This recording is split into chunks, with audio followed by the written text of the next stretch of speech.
good morning, it's Helen from the Cornflower patch. Well, it's early August and it's pouring down with rain outside and there's rain forecast all day. The slugs are having a field day in our garden. For those of you who've been with us a while will know we have a real slug problem. So some of the seeds I sowed earlier in the year, dahlias, cosmos, sunflowers, the slugs love those. So I'm having to do daily patrols just to try and get the slugs under control. But have to say they've munched their way through a fair few. So fingers crossed for some better weather soon. Anyway, today we're sowing the seeds from the August-September kit. So we're sowing the August seeds today. So what we're sowing today, we're actually sowing in preparation for next year. Hopefully all of these flowers will be flowering sort of spring, early summer next year. So it's a good time to join us. It's a great time to kick off the sowing and growing process. If you're joining us now, it means you will have flowers throughout the whole of the spring and summer and early autumn next year. So those of you who have subscribed will hopefully by now have received the August and September box. If you haven't subscribed or ordered from us yet, we do have probably about 20 boxes left in stock. So if you place your order within the next week, hopefully we'll be able to, we'll still have stocks and be able to provide those to you. So in your box, you've got obviously your lovely pressed flower gift tag and your 6 plant labels, and then the seeds we've got. The August seeds are the Corncockle, the stocks and the Cornflower, and then so we're sowing those today. And then the September ones, Larkspur, Nigella and Lavateria. So the September ones, the Larkspur, Nigella and Lavateria, just keep those somewhere cool and dry, and we'll come back to those next month. Before I head out into the wet and down to the greenhouse, I just wanted to have a quick chat about how many seeds you might want to sow of each of the seeds that we're sowing today. I think it's fair to say one of the real sort of common problems when people sow and grow their own cut flowers, or in fact any sorts of seeds, is that in the early days we all tend to sow too many seeds, and then we find we get the seedlings and we pot them on and we have to overwinter them, and we end up just running out of space, and then we get frustrated that we've put all this time and effort in and then we can't actually bring the seeds to fruition and plant them outside because we just haven't got the room to look after them. So it's worth sort of thinking a little bit ahead about how many plants you might need. So I would say I have probably in total a space of about 2 meters square, 3 meters, 2.5 meters square for all of my cut flowers, and and that gives me enough space to have cut flowers all through the spring and summer. But I probably never plant out more than about four plants of any one variety. So I think sometimes people think we need like 10 of each, and unless you've got a big allotment or a very big garden, you probably don't need that many plants. I'm not suggesting you just sow 4 seeds of each, because you might lose a few plants on the way, but you don't, what I'm trying to say is really you don't need trays and trays of, you probably don't need trays and trays of each variety of flower that we're going to be sowing. On the Cornflower Patch website, there is this planning tool where we provide scaled icons of all of the plants in our kit for the whole year, and that gives you a chance to cut these out and plot them into your space, and you can get a rough idea of how many plants you might need. But just to explain the process a little bit, that might help. So today we'll sow things in seed trays, and then when each of the seedlings get their first set of true leaves, so when a seed grows, you get the seed leaves, which are the first 2 leaves, and then you get what you call the true leaves, which is the next set of leaves. We then prick those out and put those into 9 centimetre pots, so pots that are around 9 centimetres in diameter. And then normally we would what we call overwinter those in our greenhouse or polytunnel or cold frame, whatever you're using to look after your seeds in. We put them in there. So if you just think about the sort of space those might take up, that is worth thinking about as well. So you want to sort of keep those to a containable number and a manageable number. Having said that, with the seeds we're sowing today, they are all hardy seeds. So if we get them to a good size, about 6 weeks before the date of our first frost, so sometime sort of middle of October, if we sort of get them to fist size, we can plant those out into our patches, and hopefully they'll survive over the winter unless we have a really harsh and difficult winter. So what I tend to do is keep a few in my greenhouse and put a few out into my patch. So I have got a bit of a backup in case the winter is really harsh and they don't manage to survive. Having said though, last year the winter was quite cold at times. I don't know if you remember, but most of mine survived the winter. So we'll see how we go. But that's something we can think about in the future. So I hope that all makes sense. And I hope I haven't overcomplicated things, because I don't want to take all the pleasure out of your sowing and growing. But the good thing is, with the cut flower patch, we do provide lots of seeds in your packets. So if you do get some failures, there's normally another window where you can have another go at sowing some more seeds. So don't get too demoralised, and hopefully don't get too overwhelmed with the process, because we do take it a step at a time. Right, it's still raining, so I'm going to have to head down to the greenhouse anyway, so I'll see you shortly. So first off, I'm going to sow the corncockle. Corncockle used to be considered a really lovely wildflower, but you don't see as much of it growing wild as you used to. I think it's a beautiful cottage garden flower. It's easy to grow, good for cutting, and particularly relevant at the moment. It does withstand a typical British summer. So I'm going to sow these into this 24 cell seed tray. I'm going to sow half the tray with corncockle and half with stocks. They both take about the same amount of time to germinate, 7 to 14 days. So it makes sense to sow them both in the same tray. If you don't have a 24 cell seed tray, you could use a 40 cell tray, or you could just use sort of a flat plain seed tray without any cells.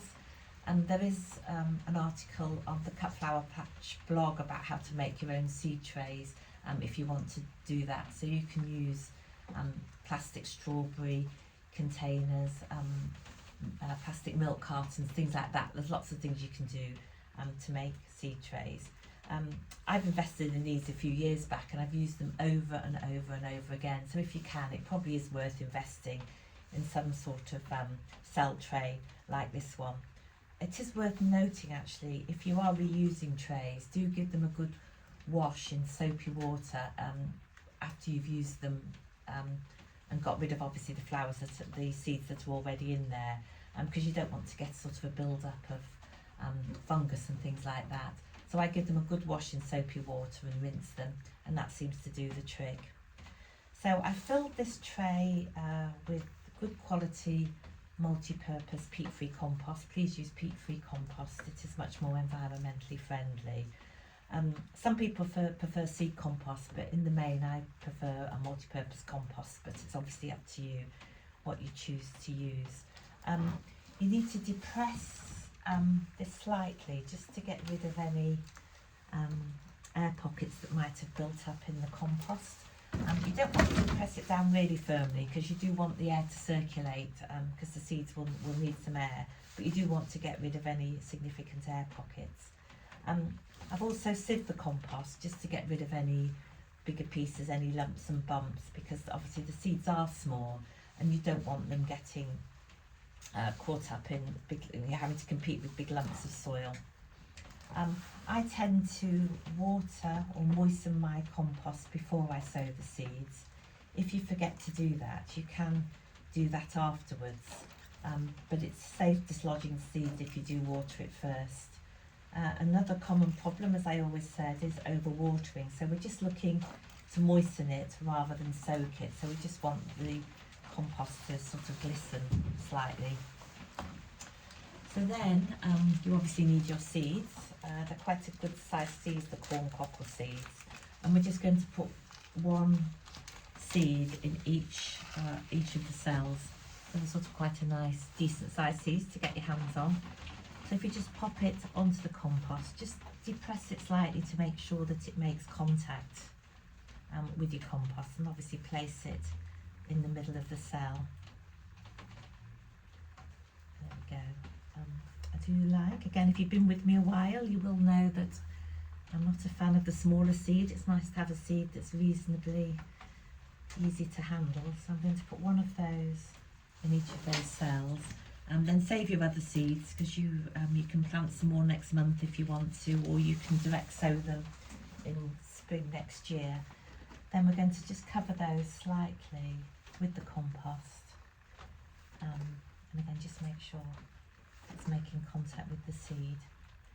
And then the other thing that is very easy to forget is to put in your label. We always think we're going to remember what seeds are in which tray, and we never do. And then you forget what they are. So you've got the labels in your kits, and use a permanent marker to write on those, otherwise it will get washed off. I tend to write the date of sowing the seed on the label as well. I'll come on to what we do with that next, but I'll plant the stalks in here first, and then I'll show you what we're going to do with this tray. Okay, so onto the stalks. So we're sowing these for an early spring display next year, and they're absolutely gorgeous. So this is a nice mixed variety of lovely colours, and you get really strong blooms, and the scent from stalks is great too. And the other good thing for cutting is they do have a long vase life. So excited to see how these come out next year. So with the stock seeds, really it's a repeat of what we did with the Corncockle seed. They are quite a bit smaller, a bit more difficult to handle. Again, I'm only going to put one or two, actually I'll put a couple in each cell, and then I'll put a few too many in there. It doesn't matter if you do get more than a few in each cell. We can always thin them out later, and again you've got plenty in your kit, so there's enough to work with later if you need to make another sowing of those. And again, we're just going to lightly cover those with the compost. And then what's going to happen with these, we're going to put the plastic cover on. These cell trays come complete with their own plastic cover, but if they don't, you can always use like a shower cap or a clear polythene bag to cover them up. But the idea is we want to keep the warmth and moisture in to encourage the seed to germinate. So what's going to happen, I'm going to pop this cover onto there. Oh, don't forget the label. So I'm going to pop the cover on, and then that is going to go onto my kitchen windowsill until the seeds start to germinate. So as soon as we see the first signs of germination, as soon as we see the seeds coming through, the cover comes off, and then these come down into the greenhouse. What we need to do is give them more light, essentially. So in the house isn't light enough, and we need to bring them outside but under cover to get them so they can benefit from the light. So as soon as you see the first signs of germination, take the cover off and bring them down into the greenhouse. If you don't have a greenhouse, you can use a polytunnel, a cold frame, sort of a zippy greenhouse. There are lots of other alternatives. And again, on the Cut Flower Patch website, there is an article about things you can use if you don't have a greenhouse. Because obviously it's August and the weather might warm up, once I take the cover off, these might start to dry out, so I might just water them lightly if it looks like the compost is getting a little bit dry. But again, don't overwater them, just keep it moist. Okay, so last but not least, I'm going to sow the cornflower.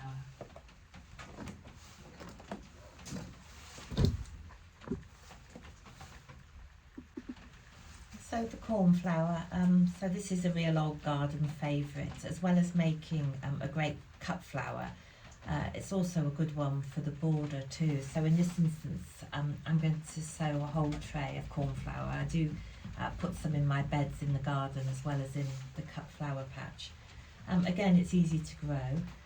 This variety is called Black Ball, and it's a very fine old tall variety, which makes it particularly good as a cut flower. And it has double flowers in this sort of lovely rich deep maroon colour, so very much looking forward to this one. So again, I've filled my tray with sieved multi-purpose peat-free compost and depressed it slightly just to get rid of any big air pockets. Again, I'm going to water this before I put the cornflower, before I sow the cornflower. I like this device because it's quite light in terms of the amount of water it distributes. So this is just an old water bottle, and then this, I think you can get them from Sarah Raven and Amazon. They're just little adaptations, really cheap, so it's probably worth investing in those. Otherwise, use like a children's tippy cup or a very fine rose on a small watering can. So with the cornflower, again, 1 or 2 seeds. They're quite unusual seeds, actually, very distinctive. So we're going to put 1 or 2 seeds in each of these cells. Again, they're easy to grow, so we shouldn't have too many problems with them.